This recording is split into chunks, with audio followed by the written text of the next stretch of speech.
सड़कों की महत्वता इस बात से समझ सकते हैं कि उस जमाने में भी एक ट्रेन चलाई गई थी जो लोगों को कनेक्ट करती थी, और अगर आज देखा जाए तो उसकी कई गुना ज्यादा जरूरत है। लेकिन ये बहुत एक दुर्भाग्यपूर्ण है कि इसको 2019 में और 65 साल के एक बड़े संघर्ष के बाद जो ट्रेन शुरू हुई थी उसको 2019 में एक छोटे कारण के कारण ये बंद कर दिया गया। और बंद तो हुई, लेकिन इसके साथ और भी साधन बंद हुए थे, लेकिन वो चालू कर दिए गए। लेकिन ये ट्रेन आज भी बंद है। अब सबसे पहली बात ये है कि ये सिर्फ ना लोगों को जोड़ती है, लेकिन ये बहन बेटी का भी इससे रिश्ता है। इससे जो है वो कई हस्बैंड वाइफ भी ट्रेवल करते हैं।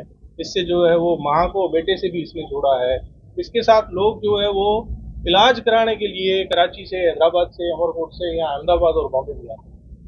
ये तो ठीक है, लेकिन यहाँ आप मानो ना मानो हिंदू आस्था के अनुसार यहाँ लोग अस्थियां ले आकर के उसका भी यहाँ गंगा जी में विसर्जन किया करते थे। और ये 2019 के बाद बंद होने के कारण अब हम लोगों को, खास करके जो विस्थापित है, उनको पंजाब में अमृतसर वाघा के बॉर्डर से ट्रैवल करके और यहाँ सिर्फ 300 किलोमीटर जाने के लिए हमको यहाँ से जो है वो 2500 किलोमीटर से ऊपर का ट्रैवल करके जाना पड़ता है।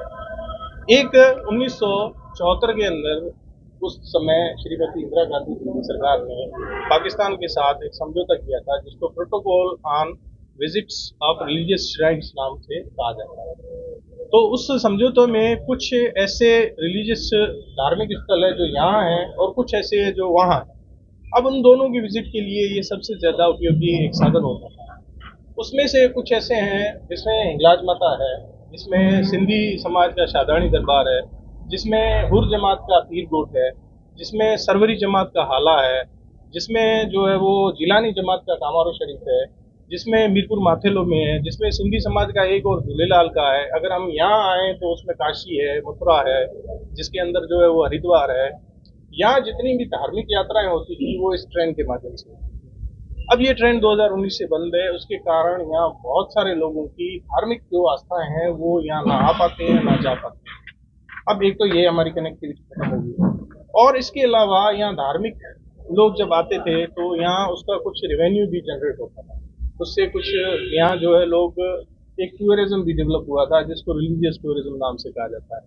अब 2019 के बाद ये सारी ट्रेन बंद होने से, और खास करके इस इलाके में जिसमें हम बैठे हैं, जिसमें बाड़मेर, जैसलमेर, जोधपुर और हमारे वहाँ अगर देखा जाए तो अमरकोट है, सांगड़ है और मीरपुर खास है, इन डिस्ट्रिक्ट्स की कनेक्टिविटी बिल्कुल बंद हो गई। तो ये सिर्फ एक ट्रेन नहीं थी, ये एक ट्रेन से बढ़कर सिर्फ एक ये कनेक्टिविटी की लाइन नहीं थी, ये ट्रेन से बढ़कर बहुत कुछ था।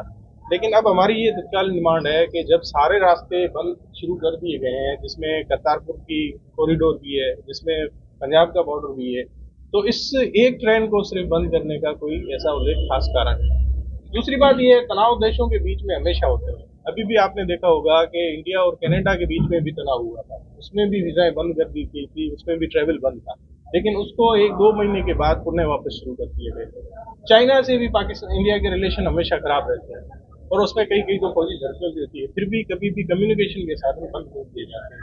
तो ये एक खास सिर्फ इस ट्रेन के लिए ही ये अप्रोच की, जब बंद होनी चाहिए तो सब बॉर्डर बंद होने चाहिए। तो हमारी यही डिमांड है कि ये एक सिलेक्टिव अप्रोच ये नहीं होनी चाहिए, इस ट्रेंड को दोबारा बहाल किया जाए। अब कुछ हमारे यहाँ लोग हैं जिनके परिवार डिवाइडेड हैं, वो भी आपको इसके बारे में कुछ बताएंगे, जैसे मैं मगुराम जी को।